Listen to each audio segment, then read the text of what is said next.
Internal Affairs has a secret base there. It's not a secret anymore. So if you really want to know who the undercovers are in Internal Affairs, all you have to do is just sit in front of the fucking building, just take pictures of people coming out. Oh, bro, I'm so stressed right now. I'm listening so intently because I don't want to miss any more of detail, you know? So they wipe me from the system where you look me up, I won't even show up in the system like as a cop. Lucky Boys Podcast. They don't realize the Asian network is very small, right? Very tight. If you go walking down the street and you get punched in the face, everybody knows. Everyone knows. Yeah. So it's like a small village. Right. So when Jimmy got arrested, he was with another girl, a PR that he was taking home. Right. And when they picked him up, they came in plainclothes, raid jackets, whatever, and they picked him up, pulled him over, picked him up, and then the girl was like, "What the fuck is going on?" Right. So she calls the other owners and then other cops, and then the other owners call other cops, and I'm there because I'm on an operation trying to get something on the chief's driver, right? So I'm there hanging out with the chief's driver on an operation. Then they go, "Hey, Steve, Jimmy just got picked up." I was like, "What the hell are you talking about?" So you're getting calls from both sides. Yeah, I just saw him. Yeah. Right? He's like, "Oh, no, call the 119. Did you know he was getting picked up? No. They didn't tell me. So I called the 119, and they're like, "No, we don't have anybody here like that." I was like, "Oh, Internal Affairs." So I called my handlers. They're like, "Yeah, we got Jimmy." All right, cool. Why didn't you guys tell me? And I was like, "Oh, no. Is that a standard operating procedure where they're supposed to contact you? I'm the main undercover. I'm supposed to know these things so that I could prepare for it. So if they ask me, I know how to act towards it. Right. You know what I mean? So whatever the case is, now I call them up. They're like, "Yeah, we got him, whatever, so forth and so on." All right, cool. So what should I tell them? "Oh, I don't know. Just tell them, Vice picked him up or something like that. Like whatever." All right. And I'm like, "All right, cool. But you got to keep in mind, these are other cops that are looking for him too. So, they know people in Vice and stuff like that. So I can't just make up some shit like that." It has to be a legit story. You can't. Right. You got to feel a legit story. So I just went back and I was like, "Oh, I have no idea. He's not in 109. I don't know. I don't know what happened to him. I can't find him." Right. Next day, when the cops come up to me and go, "Yo, Jimmy's in Long Island City." And I'm like, "What do you mean?" And Long Island City, Internal Affairs has a secret base there, right at the foot of the Queensboro Bridge. Well, it's not a secret anymore. It's actually known, I think. Yeah, it was never a secret. Oh, okay. But here's the thing. Quote unquote. Yeah. Here's the thing. Well, for those listening, I didn't know. I guess. Yeah, whoever doesn't follow. Here's the thing, though. All the main undercovers and stuff like that are in that building.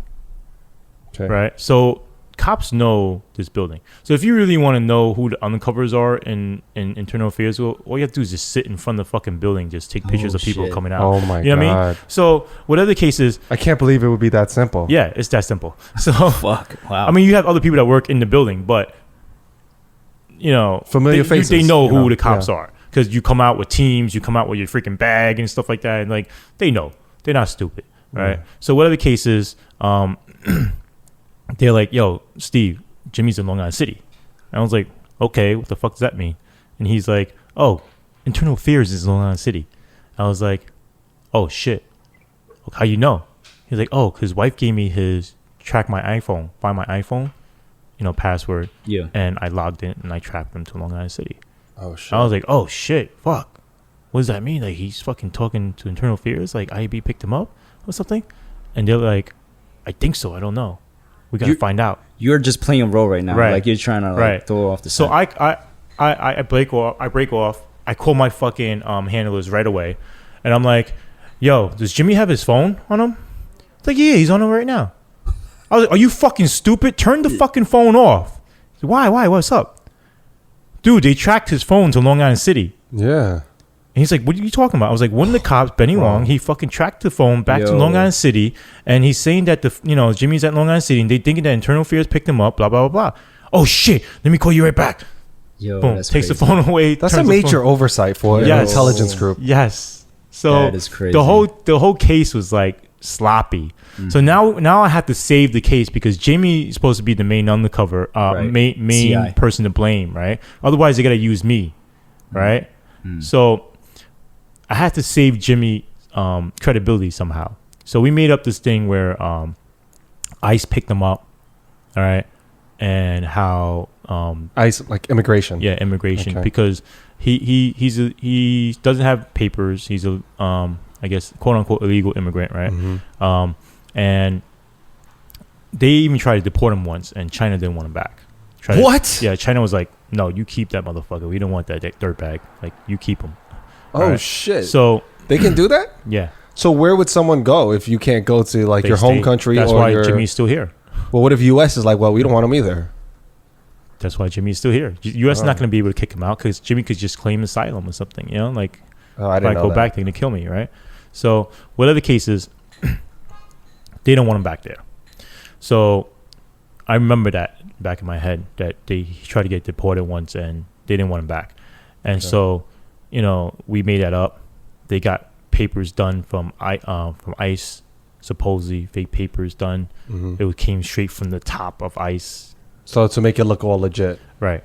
So the people inside looking at it can vouch for it. Because the lieutenant was like pressing Jimmy and everybody else. Tell Jimmy to show us papers that he got arrested by ICE. We want to see the paperwork. ICE gives you paperwork. We want to see paperwork. So eventually, you know, they worked on it. They got the paperwork, gave it to Jimmy. Jimmy produced it, and he's like, hey, Jimmy's good. He showed us the paperwork, whatever. But at this point, so Jimmy knew why they picked him up, right? Yes, because they flipped him. So he's already flipped. But they don't know. But nobody else knows that. He doesn't know that I'm undercover still. Well, thank goodness. Right. Wow, because that could be major trouble. Supposedly, that's what they said. It could be double cross. Yeah. That's what I'm saying. Supposedly, that's what they said. So now, me and Jimmy are supposed to Bro, I'm so stressed right now. I'm listening so intently because I don't want to miss any morsel of detail, you know? So here's the thing, right? So me and Jimmy go now to try to pay off Detective Yam at his barbecue, his house party. I think right there and then Jimmy probably gave Yam the heads up again. Jimmy gave who? Yam, Detective Yam the heads up. And so from that point on, I wait, so Jimmy's playing both sides? Yes. So from that point on, I figured... So Yam knows. Yam knows. He knows the truth because Jimmy's playing both sides. That Internal Affairs picked him up and asked him to pay him off and stuff like that. So they know his bullshit. So Yam knows his bullshit. Right, because Yam invited him to his barbecue, right? Then all of a sudden, he had a fight with Jimmy where he's not hanging out with Jimmy no more. But I had my street to the ears and people were like, what are you talking about? I saw Yam and Jimmy at so-and-so the other day. Like, so that was just the front cover. Right. And I'm like, no, they're not fighting. So... But Internal Affairs swore, no, they're fighting. No, Jimmy didn't flip back. I'm like, dude, I'm pretty sure Jimmy flipped back. Because he kept on saying, oh, I can't pay him. He won't take the money, which is bullshit.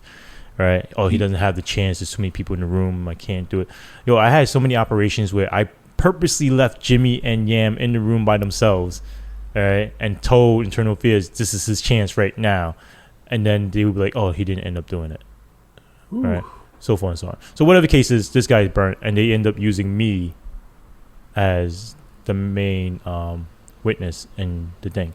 So they broke that promise with keeping me there, and their original thing was, oh, we'll arrest you with them, right, and then act like you were guilty too. Then you'll beat your charges, and then we'll transfer you back in, right? And it's like Donnie Brasco, bro. Right? Yeah, it's like when they yeah. So that never happened, right? And this is all public knowledge right now? Like, it's all public knowledge there, yeah. Have you ever shared your story? I share my story with the newspapers and stuff like that. It's out in the newspaper, but not like in full details, all right? So, now here's the thing. The day they arrested Yam, they picked me up, and they're like, they set me up in the hotel room. They brought him to a hotel room. Put me in one hotel room, put him in a different hotel room. They got the camera set up. I could see him on the monitor, like, oh, see what's going on, whatever, blah, blah. And they fucked up so many times where it was like, Yam was like, okay, I want a lawyer. I want my union lawyer. Oh, you can't have a union lawyer. Dude, your right is to have any lawyer you want. But they told him you can't have a union lawyer. Right? Oh, and that's recorded. Right. Oh, fuck. Not admissible. So then he's like, "Oh, you have to, and Yam knew get that. your own lawyer because he's a cop. He must have known, like, I got you, bitch. Right. So he used that as one of the bargaining chips to lower his charges, because they went from felony charges and 1 year jail time, like actual jail time, Wow, for a cop, and that's a big deal, right, like you were saying. Right. But because of how badly internal affairs messed up the case, because when I was working with the ADA, after they picked me up, they wiped me from the system, right? And everybody knew right there, straight from the back, where this guy Lee go, he just disappeared. You know what I mean? So they wiped me from the system. Where you look me up, I won't even show up in the system, like as a cop or whatever, right? Last thing was show was no 109 precinct. So I became like wiped from the system, true undercover status or whatever, right? And I was working with the ADA on the case, like putting the case together and stuff like that. And at first, when he requested for all the files, they gave him like maybe a couple of CDs or whatever files. And he's like, Steve, this doesn't look like everything. Like, is this everything? Like, how motherfucking no? Like, this is only like one incident or something like that. Like, he's like, oh, all right. So let me call him up. Call for more files. I want everything. I told you I want everything. And then their excuse was, oh, yeah, you know, we're still making copies of it, blah, blah, blah. It's like, no, you told me this was everything. I want everything, right? So they gave him more. I'm like, that's still not everything. And then he called him a third time, and it's like, I want motherfucking everything. Give me everything that's connected to this case. And then they finally gave boxes and boxes of the case. So why are you doing that to the ADA, you know? Because they know they messed up in there somewhere. Right? And they didn't want to give up all the files, all the recordings and stuff. Because when I got the chief's recordings and stuff like that on recording, when I brought it back, they would say, oh, yeah, it didn't record, or the device ran out of battery, we couldn't get it, whatever, or the recording got lost, or whatever, right? And mind you, they gave me like 3 different devices, right?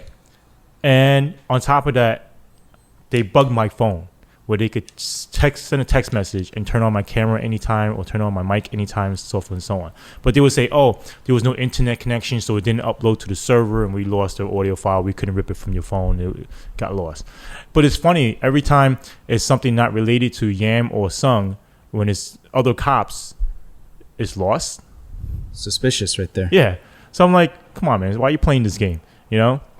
So whatever the case is, the ADA was pissed off that they messed up on the case, right? Where they messed up on paperwork and court papers, found the report and stuff like that. And so they had to bump it down to misdemeanors, no jail time, no bail, RR. The lieutenant got to retire. Yes, he got his full pension, got to retire. God. Right? Wow. Now, the reason for that is not their fault. There's a federal law that needs to be changed, right? The federal law states you get to keep your full pension, right? If once you do your 20 years. So you have to be convicted by certain felony charges. Oh, so he got it dropped enough. Before you retire, right? So since he had over 20 years, he could go into One Police Plaza and just put in his papers like, I'm out. And then by the time it goes to court and you're convicted of a felony charge, you already got your pension. And once you get your pension, that's it. It's protected. Oh, shit. So they need to change that where it's like you could where lose they could your retroactively pension. go back and take your pension. Right. Oh, shit. If it happened during while you're still working, they could still go back. And so Yam retired? Yam retired. He vested out. It's called retiring early. You vest out. Mm-hmm. He got whatever he put into his pension. Okay. Right. Now, so it's like a portable pension. Right. They have, okay. So mind you, midway through this, right, he was a regular White Shield police officer, right? Regular Shield. He got promoted to detective during the case. And we knew already then he was corrupt. And I was like, you guys going to promote him anyway as a detective? Because your pay goes up, right?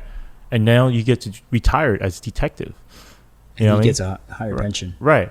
So I'm like, you guys going to still promote him? And they're like, yeah, we have to, because if we don't, he's going to know something is up. You know what I mean? So he made out like that. So he made out. The only cop that got fired, right, was it's a PO. Okay. So low level. Okay, low level. James Yu. Sorry, James Yu. Okay. You guys might know him. James Yu. Great guy, right? He comes from a family with money, right? He has no reason to be corrupt at all. The only thing that he did wrong was he's working one day. His direct supervisor at that time was the Lieutenant Sung. And he's like, hey, James, do me a favor. Look up this guy on the computer. And James thinks nothing of it. because supervisors tell cops to look up people all the time. Normal. Yeah, so he goes in the computer, he looks them up, and he sees whatever, and he's like, "Oh, hey, Lou, this is what you asked for," right? They got him for misuse of computer. Stop it. Yes, I swear to God. So this is where all the sacrificial lambs come in. Right. All right. So instead of sacrificing the big chiefs and stuff like that, the people are controlling it, James Yu is the only one that got fired because one, he's Chinese, right? They wanted to make it seem like it was an Asian thing, right? And it was an isolated incident. So they took James Yu and they put him, and they said that misuse of computer, whatever, and for criminal association. He was the only one that told the truth at the GO. A GO is IAB comes in and starts interviewing you and grilling you. Mm-hmm. What happened here, blah, blah, blah. You were involved in this incident. Just tell us what happened, blah, blah, blah. Yeah. He was the only one that told the truth. The only one that told the truth, and he got fired for it. I even testified at his trial, right? And I was like, James Yu is the only officer that was wrongly accused, whatever and stuff. These guys did nothing. And the jurors found him guilty? No, there is no jury. It's a kangaroo court, like a does that mean? It's a BS court in NYPD, where you have a commissioner who's a judge or whatever, or inspector, he's a judge, whatever. So there's one person judging the future of your life. No, this is like charge and spec. So this is like internal court. It's the NYPD charging themselves. Oh, right. I see. So I see. Okay. Yeah, so it's like if I give you a command discipline, I want to take away vacation days for this, and then I go, no, I'm not signing that. Okay, then we take it to charge and specs, and you prove yourself in this court, right? But usually when you fight it and you lose, they give you a more harsher punishment for fighting them on it.